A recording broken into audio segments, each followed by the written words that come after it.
How do you survive when the people who were supposed to love you leave you behind? At just 14 years old, I watched my parents drive away, leaving me in a forgotten town with nothing but a note. My name is Vivian, and for years I built a life from the pieces they threw away. And when they needed saving, they had no idea it would be me, the daughter they abandoned. Have you ever faced a moment where you had to choose between anger and growth? Share your story in the comments. I'd love to hear how you found your way forward. I never thought the last thing my parents would give me was a one-way ticket to nowhere. The morning we left felt strange, but I blamed it on the stale motel air and the lumpy mattress that had left my back aching. Dad loaded the last battered suitcase into the trunk, his hands gripping the handle so tightly that his knuckles turned white. Mom fussed with the cooler full of sandwiches, laughing too hard at something Dad mumbled, a joke that didn't even make sense. I hugged my denim backpack tighter against my chest, pretending I didn't notice how brittle everything felt. We pulled onto the 2-lane highway that cut through the endless pines of Oregon, the car heavy with the scent of fast food wrappers and Dad's bitter coffee. I leaned my forehead against the cool glass window, watching the trees blur by like a green river, hoping the knot in my stomach would loosen if I stared long enough. Mom kept up a stream of forced conversation, tossing words into the air like she could fill the silence with hope. "Fresh start," she said, smiling at the cracked windshield. "New town, new opportunities. You'll see, sweetheart." Dad only grunted in reply, his eyes locked on the road ahead. I caught him glancing in the rearview mirror once, not at the traffic behind us, but at me. I smiled weakly and he looked away. I wanted to believe them.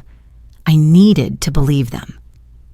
After months of slammed doors, whispered arguments behind closed doors, and the heavy silence at dinner tables, the idea of a reset sounded like a life raft thrown into a raging sea.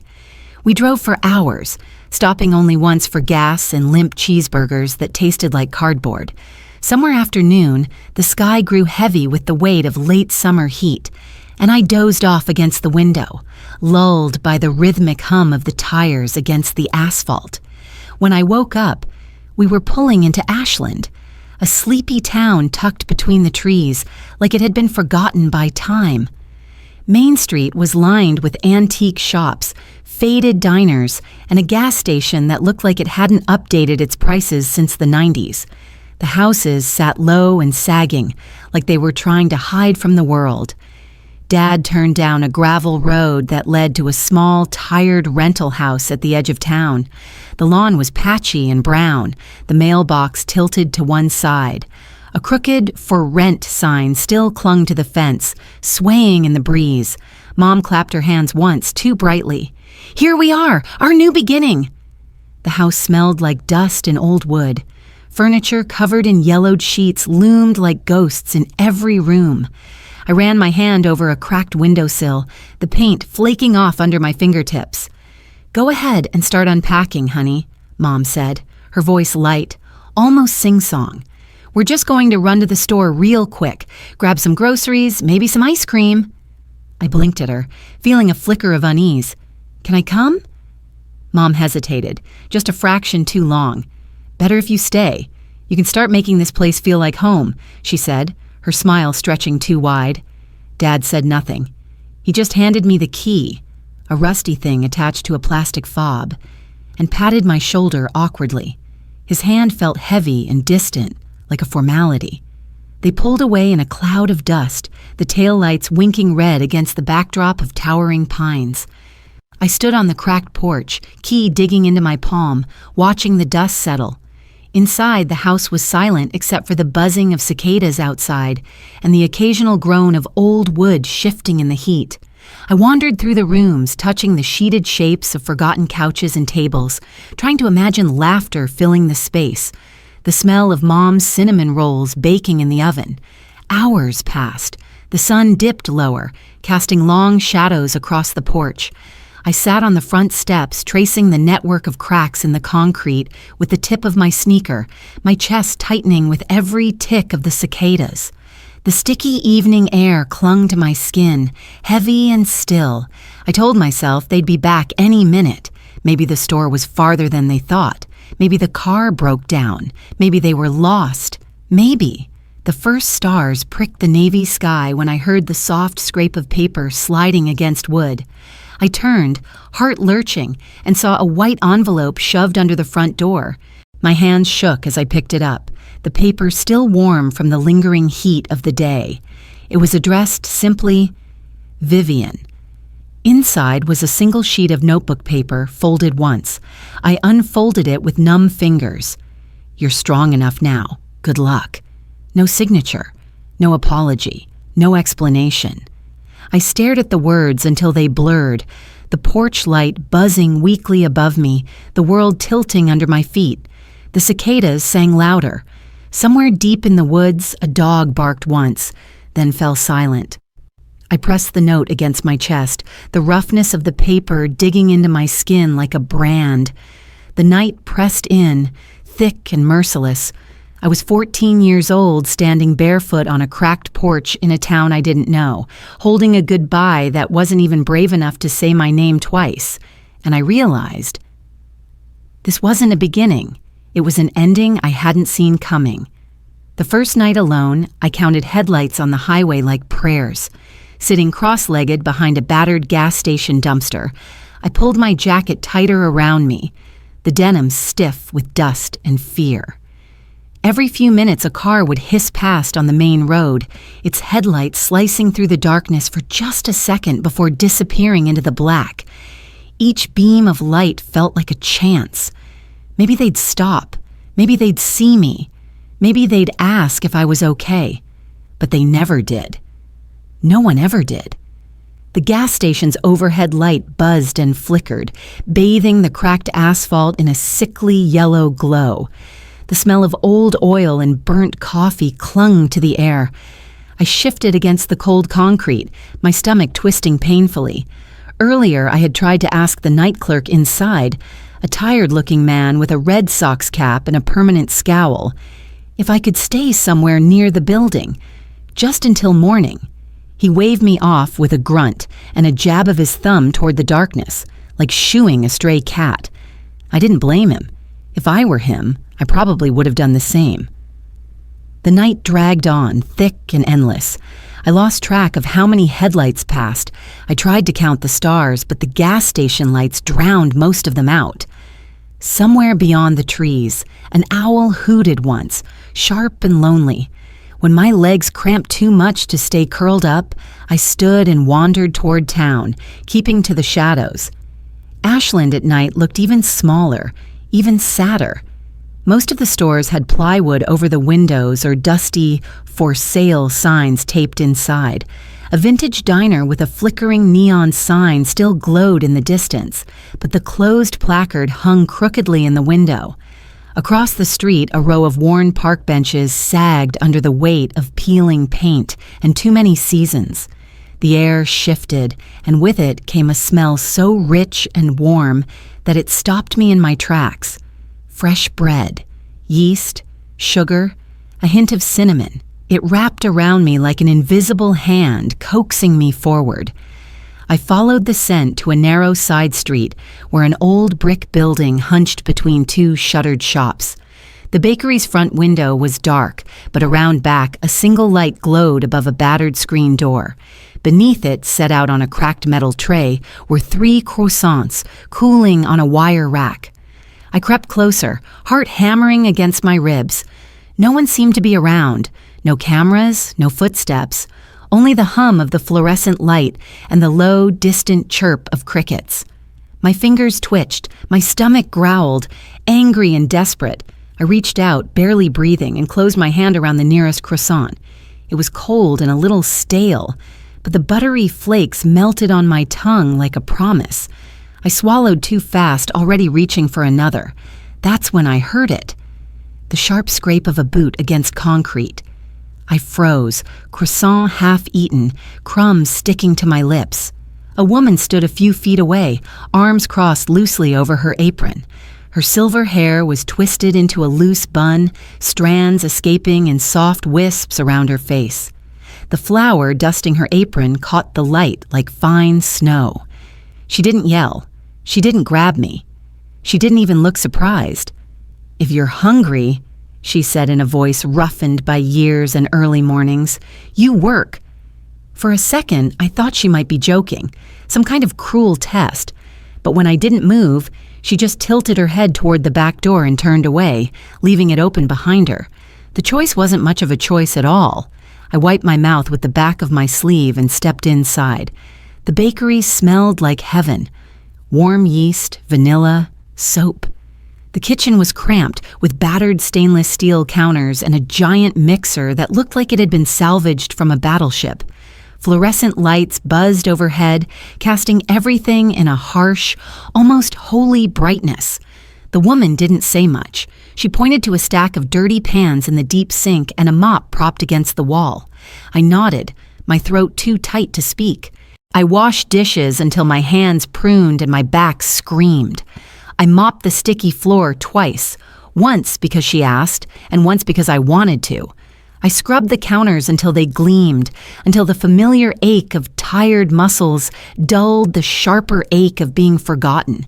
She worked alongside me in silence, kneading dough with a steady rhythm that matched the ticking clock above the door. Midnight came and went. My arms trembled with every movement, but I kept going.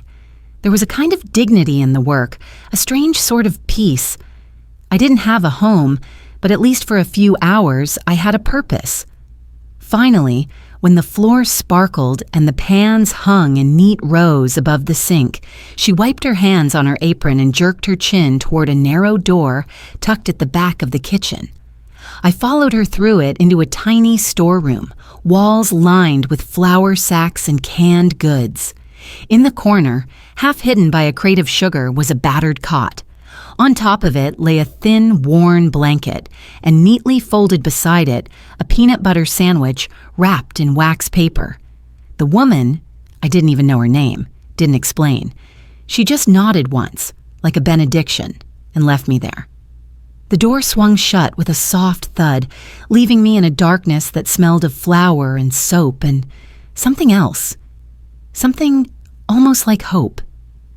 I sat on the edge of the cot, the blanket rough against my palms, and listened to the fluorescent kitchen light buzzing faintly through the wall. I hadn't been saved. I hadn't even been seen, not really. But for the first time in days, I wasn't moving. I wasn't hiding. I wasn't counting headlights like prayers. I was simply here. And somehow, that was enough, at least for tonight. Every night, the smell of rising bread felt more real than my own dreams. The bakery woke before the town did, long before the first coffee cups clinked at the diner or the newspaper hit doorsteps.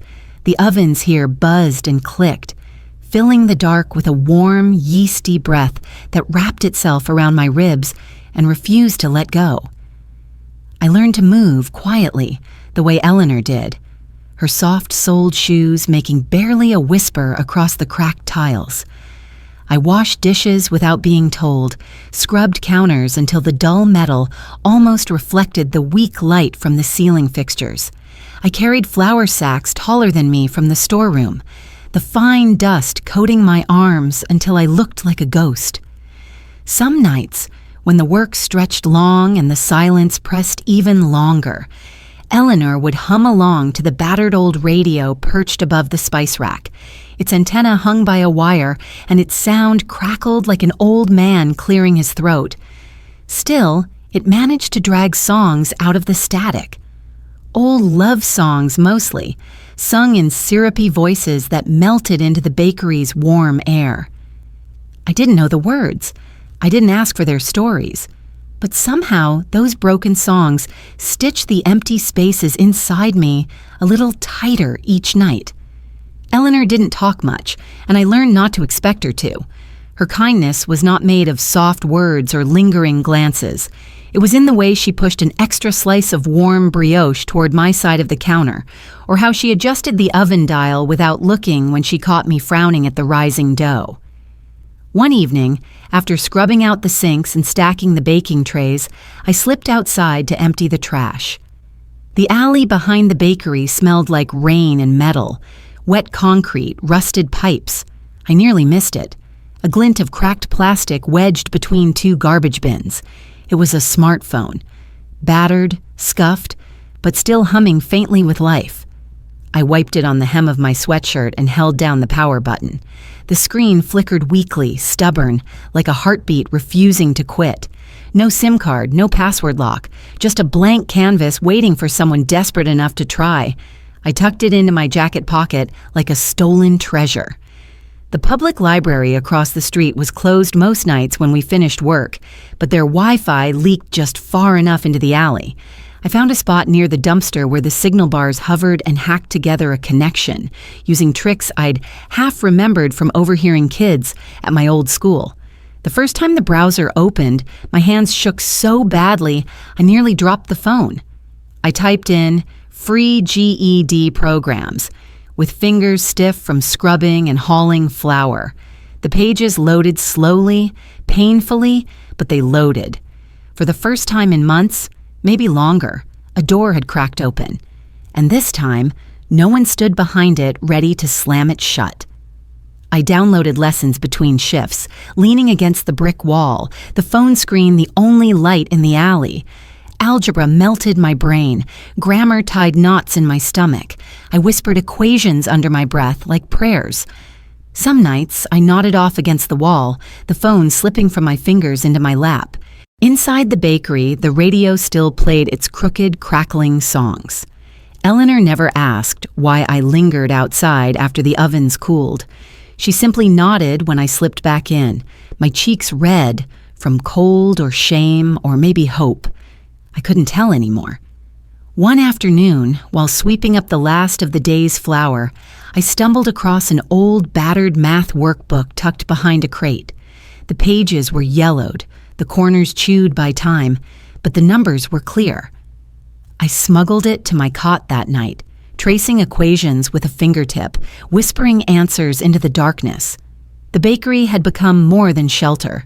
It was becoming a classroom, a temple, a second skin I hadn't realized I was growing into. And then, after what felt like 1,000 failures, I passed my first online quiz. It was a stupid thing, just a basic math test. But when the screen flashed, "Congratulations," in blinking green letters, I clutched the phone so hard the cracked case bit into my palm. I wanted to laugh. I wanted to cry. I wanted to tell someone, anyone, that maybe I wasn't broken after all. Instead, I tucked the phone under my thin pillow and lay back, staring at the water-stained ceiling, feeling something fragile and terrifying bloom inside my chest. The next night, while copying down notes onto the back of a torn bakery receipt, I didn't hear Eleanor come in. I froze, the pencil hovering in midair. She didn't say anything. She didn't ask questions. She just placed something on the crate beside my cot. A small, battered desk lamp with a frayed cord and a bulb that flickered once before settling into a steady, golden glow. She flicked it on with a decisive click, nodded once, and left, the door swinging shut behind her with the soft finality of someone who understood more than she would ever say. I stared at the light, at the tiny pool of brightness it cast across my makeshift desk, and felt something tighten and ease in my chest all at once. In that soft, stubborn glow, I saw something I hadn't dared to name before, a beginning. I learned that numbers never lied, unlike promises. Some nights after the last loaf cooled and the chairs were flipped onto the bakery's tiny cafe tables, I would slip back into the storeroom. It was cramped, stacked high with flour sacks and dented cans of preserves, but to me, it felt like a kingdom no one else remembered. The battered desk lamp Eleanor had given me still stood sentinel beside the crate I used as a desk. Its light pooled warmly across a mess of crumpled receipts, dog-eared notepads, and a second-hand laptop I had stitched back to life from discarded parts. The laptop's fan whined like an exhausted dog, and the missing A key made every login attempt a guessing game, but it worked. That was enough. Most nights, I fueled myself with instant coffee brewed from a cracked travel mug someone had left behind months ago. The coffee tasted like burnt rubber, but it kept my eyes open while the rest of the town slept. The scent of yeast and roasted beans from the cafe next door floated through the thin walls, mixing into a strange perfume I had grown to crave. It smelled like work, like waiting, like becoming. I started with free classes, the kind no one really believed in unless they had nothing else left to bet on. Basic finance, marketing 101, supply chain logistics, though the word logistics felt bigger than anything I could picture at the time. I scribbled notes on the backs of bakery invoices, on the brown paper bags that once held sourdough loaves, even on the edge of Eleanor's old recipe books when desperation took over. At midnight, the flickering Wi-Fi from the library would sputter back to life, just enough for me to load grainy videos of professors explaining compound interest and break-even analysis. I listened to them the way I used to listen to Eleanor's oven timers, for signs of rising, of change, of something hidden taking form. And through it all, tucked into the inner pocket of my denim jacket, was the folded note my parents had left me. "You're strong enough now. Good luck." The paper had softened over time, edges worn smooth by my thumb, but the words never blurred, no matter how much I wished they would. I never unfolded it. I didn't need to. I could feel every letter, every knife edge of abandonment, every silent expectation stitched into those 5 words. They didn't believe in me. Fine, I would believe in myself. It was late one night, with the bakery's refrigerators humming like distant thunderstorms, that I stumbled across an article buried in the back pages of a crumpled business journal someone had used to line a crate. The headline was simple: Ashland Shipping Company announces restructuring plan. I read it twice, then a third time, my finger tracing the lines like they might vanish if I blinked. Ashland Shipping was local, small, barely afloat after a messy leadership shuffle. But the article hinted at new management, fresh contracts, a pivot toward eco-friendly logistics, words that sounded shiny, even if I barely understood them. I spent 3 nights translating the article into a language I could make sense of. Profit margins, projected growth, risk analysis, each sentence, a mountain I clawed my way over. Then I stared at my stash. $216, all saved from months of scrubbing pans and packing bread at dawn. It wasn't enough. It was everything. I borrowed an old tablet from Eleanor. She never asked why, and used the public library's desktop during their open hours to open a brokerage account under a basic name. When I clicked buy, investing every cent into Ashland Shipping stock, my hands shook so badly I had to sit down on the library's chipped plastic chair just to steady myself. The confirmation email blinked up at me from the cracked screen. "Congratulations, your order has been placed." No fanfare, no flashing lights, just a simple message that felt heavier than any sack of flour I had ever carried. The days that followed stretched long and tight across my chest. I checked the stock price during breaks in the half-light before the ovens roared to life. I refreshed the page so often I could see the numbers behind my closed eyes at night. At first, nothing. Then, a ripple, a bump, a breath. Ashland Shipping climbed and climbed. By the end of the second week, my $200 had become $600. $600. It wasn't enough to buy freedom, not yet. But it was enough to believe that maybe, just maybe, I wasn't powerless anymore. I tucked the tiny tablet deep into the false bottom of an old flour sack I had hollowed out, wrapping it in layers of plastic and brown paper. I didn't flaunt it. I didn't spend a dime. I buried it. Not because I was afraid someone would steal it, but because I knew better than to wave small victories in front of a world that hadn't yet decided if I deserved to win. Seeds grow best underground, Eleanor had once said, dusting cinnamon over rising loaves, hidden, quiet, patient. That night, As the bakery settled into its usual clicks and sighs, I pressed my hand over the jacket pocket where my parents' note still lived. "You're strong enough now." I smiled into the darkness, not because I believed them, but because now I did. The past doesn't always haunt you. Sometimes it sells itself to the highest bidder. The folding chairs under the battered white tent creaked and shifted as people leaned in, whispering behind auction brochures that fluttered like wounded birds. The scent of damp concrete and fresh-cut grass clung to the morning air, thick and heavy. Somewhere behind the courthouse, a lawnmower buzzed, indifferent to the transactions unfolding in the parking lot. I sat near the back, a plain canvas tote at my feet, my hands folded neatly in my lap. My heart drummed a steady rhythm against my ribs, but outwardly, I was calm, collected, anonymous. The auctioneer, a man in a rumpled beige suit, adjusted the microphone stand for the third time, clearing his throat like he was about to deliver a sermon. He rattled off the terms again: cash buyers only, properties and assets sold as is, no guarantees, though no one here needed reminding. We had all come for the same reason: opportunity dressed in someone else's misfortune. The Carter Organics lot was listed halfway through the docket, sandwiched between two foreclosed duplexes and an abandoned auto repair shop. When they called it, I slid my bidder's card, number 231, a little higher in my lap, ready but not eager, not emotional. The auctioneer's voice cracked through the amplifier. "Opening bid at $50,000. Do I hear 50? A man in a faded John Deere cap lifted his card lazily. "55!" someone barked from the other side, a woman with sharp sunglasses and a tablet in her lap. I waited. Eleanor's voice echoed quietly in my mind. "Build a future they can't touch." At 60, I raised my card, just high enough to be seen, not high enough to draw attention. The auctioneer nodded without even looking at me.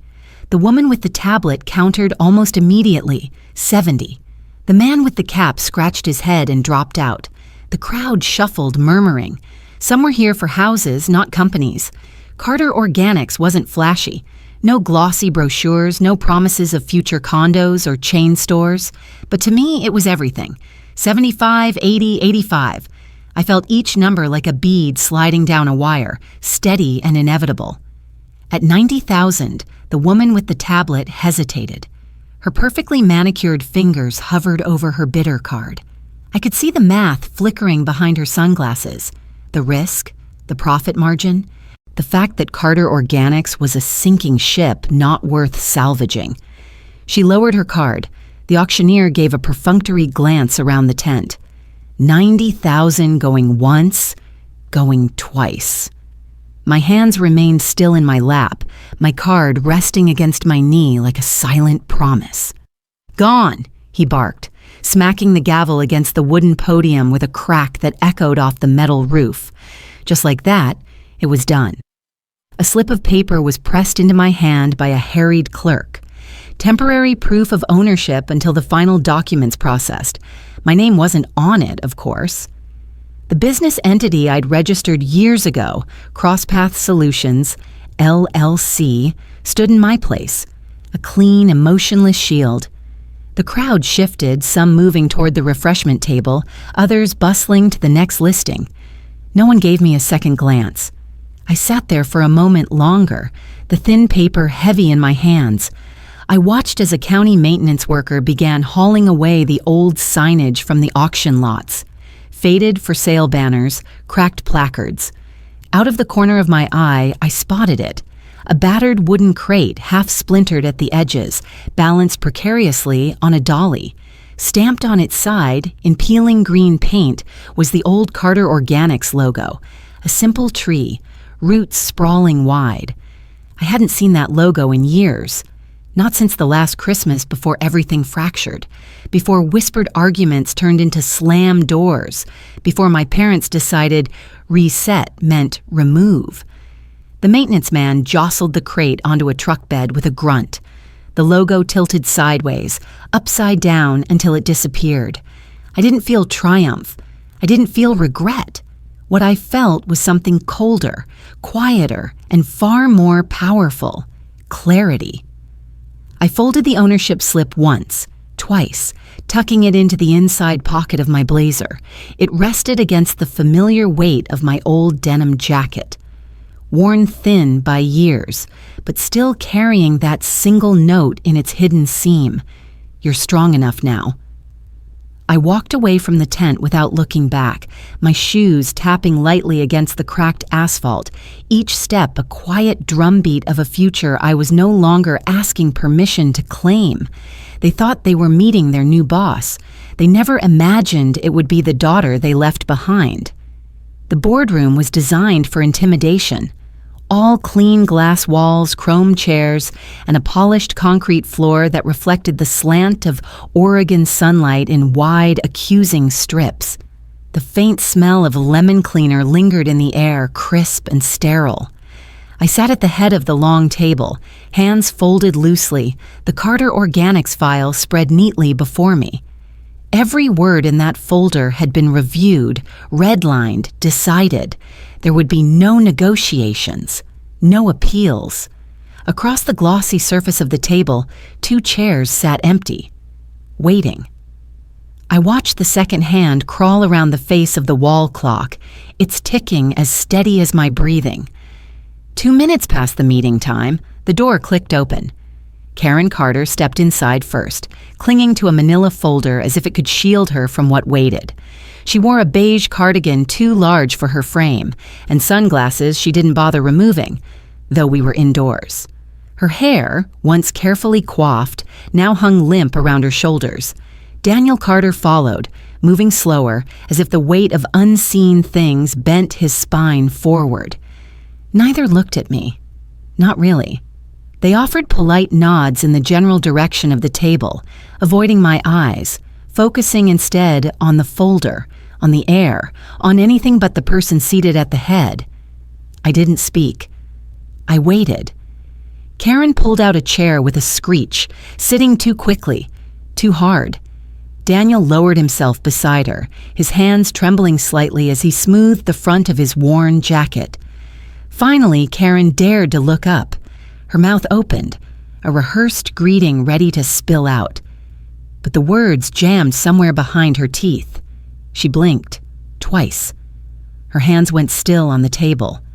Daniel frowned, glancing between her and me, confusion clouding his features. Then recognition bloomed, and with it, fear. "Vivian," Karen whispered, voice cracking. I offered a small, polite smile, the kind you give a stranger when you're not sure if you're supposed to know them. "Miss Carter, Mr. Carter," I said evenly. "Thank you for coming." The silence stretched, long and taut. "You're—" Karen's voice faltered. She cleared her throat. "You're the new owner?" I inclined my head slightly. "Through my holding company, yes."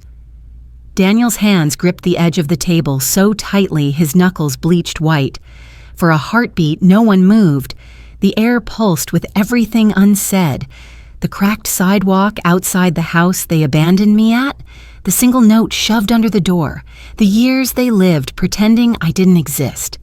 Karen rallied first, the old performance flickering to life. We're here to discuss options," she said, her voice brittle but insistent. "Carter Organics is a family legacy. We believe it can still be saved with the right leadership." I flipped open the folder in front of me, the sound sharp in the stillness. "The leadership will be changing," I said. "Effective immediately, both of you will be stepping down. There will be no advisory roles, no transitional periods." Karen flinched as if slapped. Daniel said nothing. His gaze dropped to the table, studying the grain of the wood like it might offer escape. "But," Karen leaned forward desperate, "we built this. It's ours. You can't just—" I closed the folder gently, deliberately.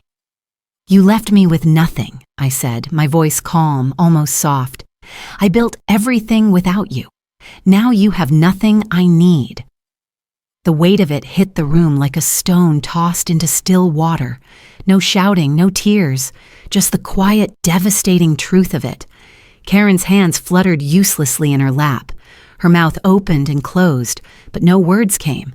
Daniel stared at the floor, silent, defeated.